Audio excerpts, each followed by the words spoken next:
All right, this meeting will come to order of the Charter Subcommittee for House, County, Cities, and Towns, as a quorum is now present.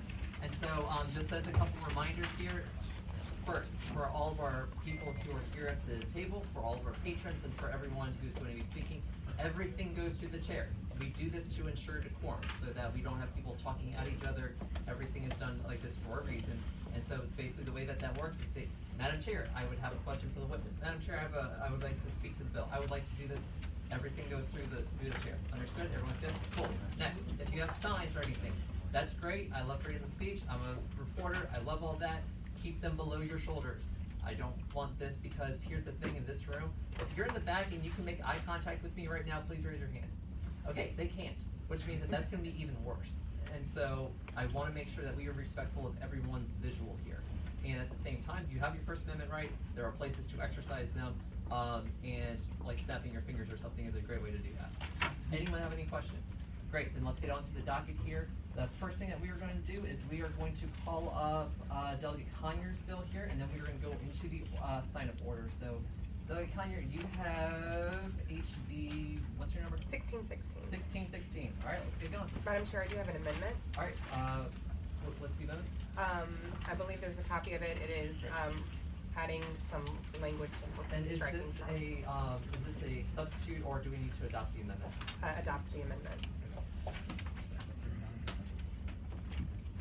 Okay, so while we're passing this out, can I get a motion, please? Moved. Second. All right, moved properly seconded. All those in favor of adopting the amendment? All opposed? Ayes have it. Great. All right, would you like to explain the amendment and explain the charter bill? Yes, Madam Chair, the City of Hopewell has asked that I bring forward this amendment to their charter. It would allow them, without going out to referendum, the ability to replace existing public facilities. Great. All right, are there any questions for the patron? Okay, is there anyone here who is here to speak in favor of the bill? Madam Chair, I'm Sandra Robinson. I'm the city attorney for Hopewell. We ask that you support the bill, and I'm here to answer any questions if you should have any. Great. Is there anyone else here who's here to speak in favor of the bill? Anyone in opposition to the bill? I will notice that Delegate Conyers brought her supporting documents, which is what I asked for all charter things. So just in the future, everyone, if you have a charter thing, please send me your locality supporting information in advance. Other than that, the committee operates the motion. The bill's been moved to report. Second. Who's been report? All right. So it's the report as amended. Gotcha. All right. As amended. All right. So there's been a motion to report as amended. Second. It's been seconded. All of those in favor, please cast your ballot. All right. Clerk will close the roll. Ayes 5, no 0. Your bill goes on the full. Thank you, Madam Chair. Thank you. All right, now we're going through the list here. Delegate Aird, you are up next with HB 760. And by the way, if there, for people who say like, oh, I've got a committee meeting or I've got whatever, please talk to Mr. Harrison over here, and he can slide me notes and stuff. At the same time, I'm going to do my best to go down this list as people have signed up, so that I don't have people complaining. Cool? Great. Hi, good afternoon, Madam Chair, members of the committee. Before you was House Bill 760.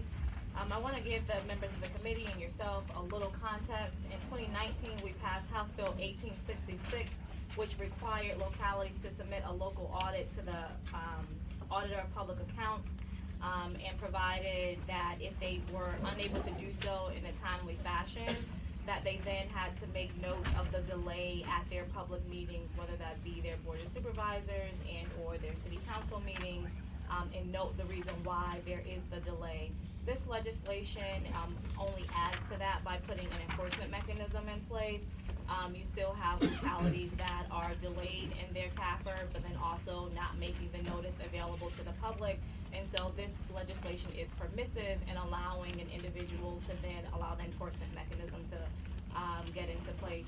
And just additionally, I would say that I currently represent localities that are still delayed by years on submitting their audits, and are not regularly making this information available to the public. Was this a request by the administration or by a locality, or?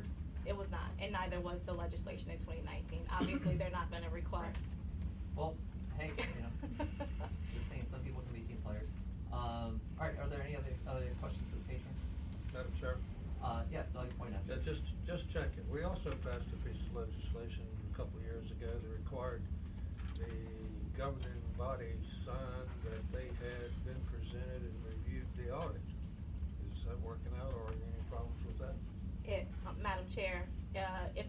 locality does not have an audit, and the localities that I'm representing are examples of localities that have not submitted their audit in more than a year, in some instances 2 years, then Well, obviously they couldn't, Madam Chair, obviously they couldn't sign it yet, but I was just reminding you of that requirement. Thank you, Madam Chair. Noted. Any other questions for the patron? All right, is there anyone here who's here to speak in favor of the bill? Is there anyone here who is opposed to the bill? Everybody have a motion? All right, the bill's been moved, properly seconded, to report to full committee, and the clerk will open the roll.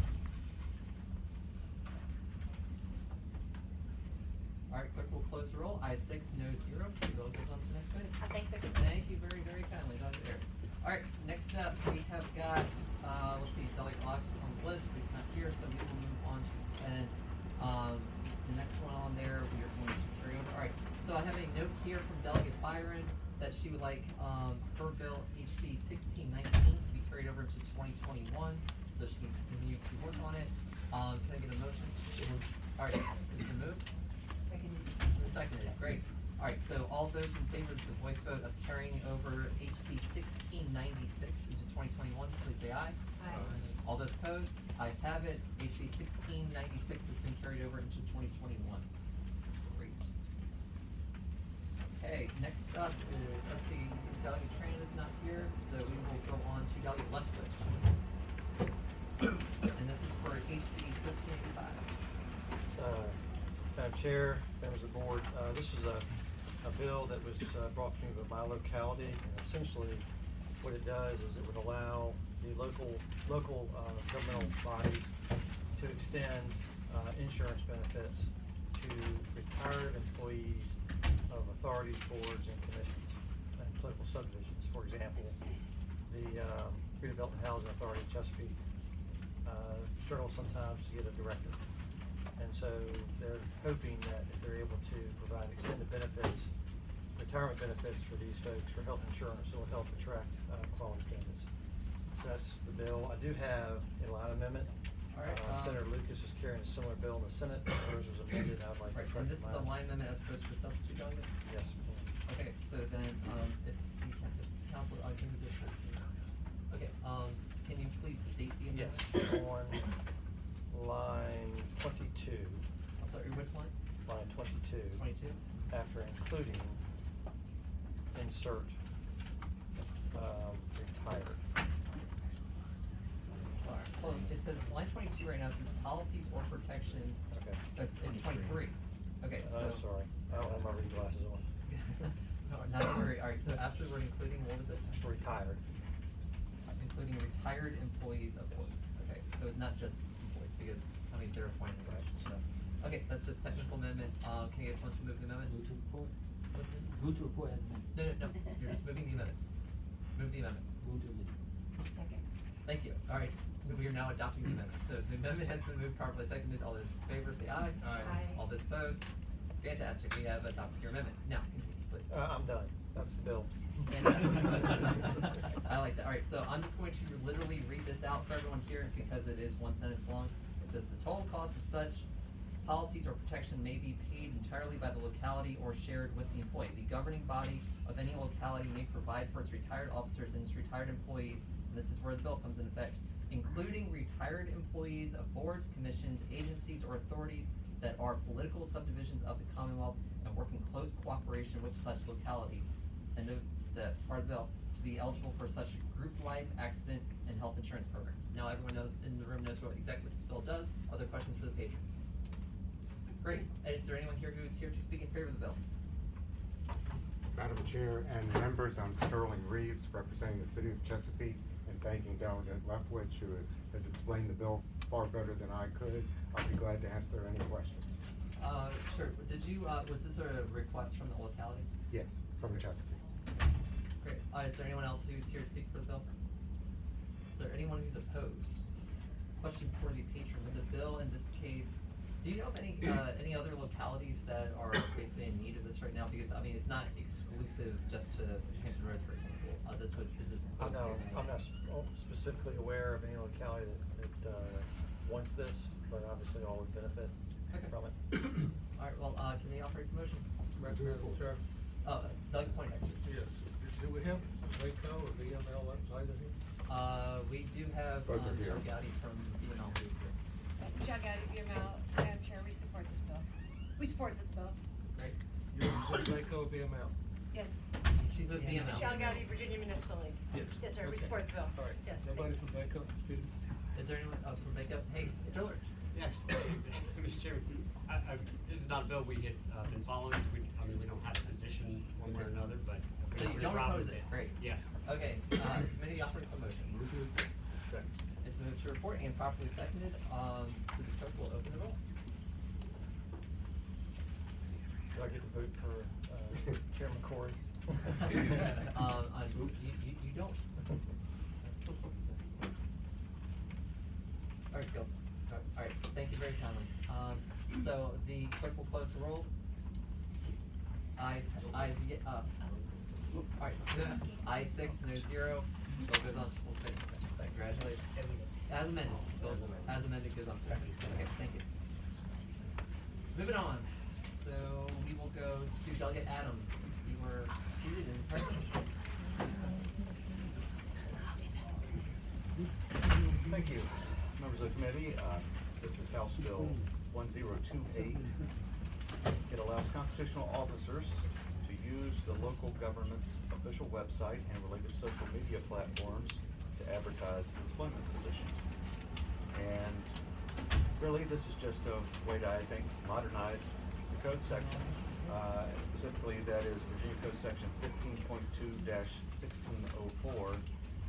And the way it currently reads is the constitutional officer shall, prior to hiring any employee, advertise such employment positions in a newspaper having general circulation and, or a local job placement service, but it's limited to just that.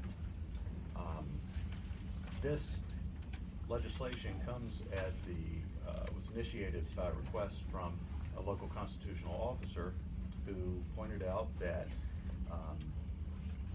he believes that the social media accounts that they use and their local website actually reaches more people and is a much more cost-effective way for them to run ads, citing the dollar figure that is charged to them from the newspaper of local circulation. And so the change, as you can see on the bill, is just simply on lines 23 and 24. It does not eliminate the option of advertising such positions in the newspaper. I believe it's line 30 that you're referring to. Well, it might be 23 different and from 24 my. aren't being changed by the legislation. Okay. Do I have the initial draft version? Okay. Well, under subsections, let's see, C1. And so C1, yes, and it would be lines 30 and 31. It retains the language with respect to the newspaper, but then adds a comma, or on the local government's official website and related social media platform. So that is that's the bill, and I would ask you to consider it. So first off, Delegate Adams, I do have a number of issues that are related to basically what I see as a movement here in the General Assembly to defund, basically, we are trying to, as a General Assembly, it seems time and time again, allow public notices and other issues that we have traditionally for a long time, we have published in newspapers because they are a push product and it is a printed finite product that cannot be altered, changed, hacked, or destroyed, that you push out. And by destroyed, I just mean within physical text. You can rip up the paper, but you have thousands of copies that are generally been circulated. When we are taking this away and we are dealing with the revenue aspect of this, not only does it harm the local journalism industry here and at a time when we badly need them, but at the same time, the way that I'm seeing this is that we are now saying that the government agencies here can post it on their own website, and it's going to be dependent upon people to be visiting that website in the first place, as opposed to bringing it into a push product that is of mass circulation and it has an independent validation to it that is not coming directly from the government being its own watchdog. And so I guess my question to you on this is that by having the "or" on this, where there's gonna be the zero fiscal impact for the locality, but at the same time, they're not getting the push out, how does that increase the likelihood that people who are reading the newspaper and not going onto their websites are going to end up seeing these employment opportunities? Well, to answer that question, I suppose if someone is only reading the newspaper and not looking online, then yeah, clearly they wouldn't see it. But I think, you know, the perception that the officers have and that I think most people share is that many more people are online on these platforms are seeing this than are subscribing to the newspaper. And I would just say with respect to the, you know, to the fees that are collected from the newspaper, I think that the purpose of the legislation was not to subsidize newspapers at the time. It was to make sure that people in the community saw that there's an opportunity to apply for a job, and that was the means by which, the only means by which, for a very long time, information could be communicated. And that's just clearly not the case in the information age we live in today. Delegate Adams, where we have significant broadband gaps that still very much exist throughout Virginia right now, my concern on the next part of this is that when we are asking people to go to a government website in order to find job listings and stuff, that should be as advertised to as many people as possible, that we are, number one, inherently limiting the number of people who will see this solely so that the locality can save dollars on it. And second, though, is that we are potentially diluting the pool of people who would actually be qualified to apply for these jobs in the first place, which creates a workforce issue, because I would suggest that even in a lot of our high populated localities, and I live in the second most populated locality in Virginia, Prince William County, for example, most people still aren't following Prince William County's Facebook page and following Prince William County on Twitter and checking the employment section of the Prince William County website every day for jobs. And these are public jobs that our tax dollars go to in the first place. So I guess, you know, I guess I'd like you to respond to the idea that having the government only having the ability, if they so choose, and if they so choose to do this in this case, because of, you know, it to be more, it'll save them money to just put it online. How does that help get that word out beyond that very small bubble of people who are just already viewing the government and already tuned in the first place? Well, clearly, with the legislation, it does allow for the choice. So if there was a circumstance in which the perception among the constitutional officers and the public at large was that a wider circulation would be through the newspaper, then that could still be chosen. But again, I think the you know, the belief is that more people are reached through these connections, and as we know, it's not just subscribing to the local government's page, but there's ways to connect through the feeds and everything else that we're all familiar with. So what we're gonna do here is if we're gonna go through any other questions for the patron. We're gonna go into the audience. We're gonna come back, we'll have a motion, we'll vote. I'm gonna put the committee at ease while Delegate Samari has to go to cast a vote, because we will lose a quorum at that point. And then we will find someone else to come up here and see if we can. So let's just continue. Are there any other questions here for the patron? Delegate Samari, I need you to do it. Okay. Is there anyone here who's here to speak in favor of the bill? Is there anyone here who's opposed to the bill? Thank you, Madam Chair. Mark Hickman on behalf of the Virginia Press Association. We do oppose the bill. Last session, the VPA and VACO and VML worked together on legislation to really tighten and clarify the law about how public notices should be published in newspapers that meet certain standards. And so that bill ensures that they do meet those standards of being legitimate sources of local news and information that the community visits. That does include permanence and proof of publication, which websites alone simply cannot do. And it also requires that all newspapers publish their public notices in front of the paywall on their websites and to a statewide searchable database of public notices.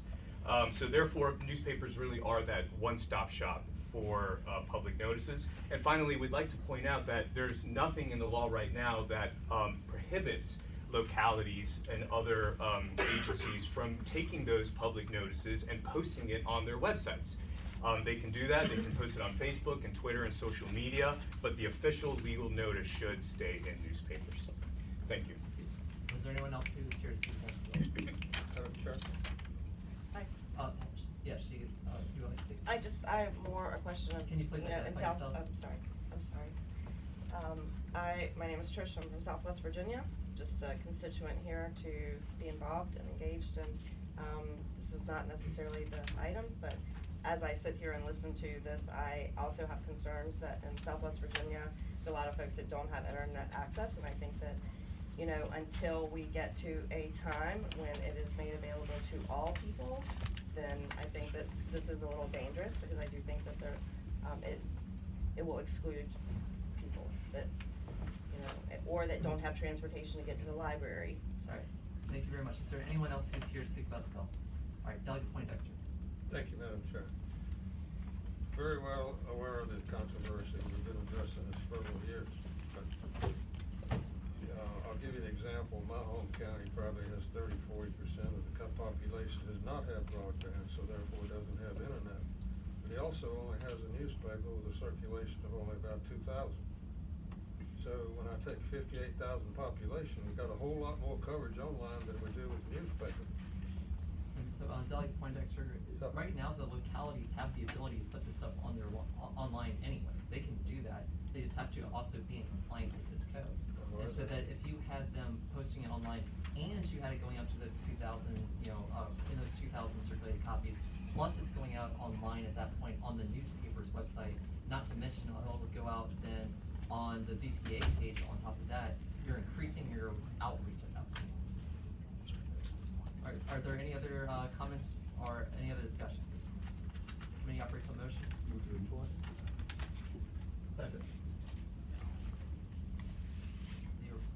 motion's been made and properly seconded. I'll be here voting no on this. And clerk will close the roll. Motion fails to report. Or the first report. Thank you very much. Thank you for your time. All right, Samir has to go. We'll be at ease and we're gonna go find one of our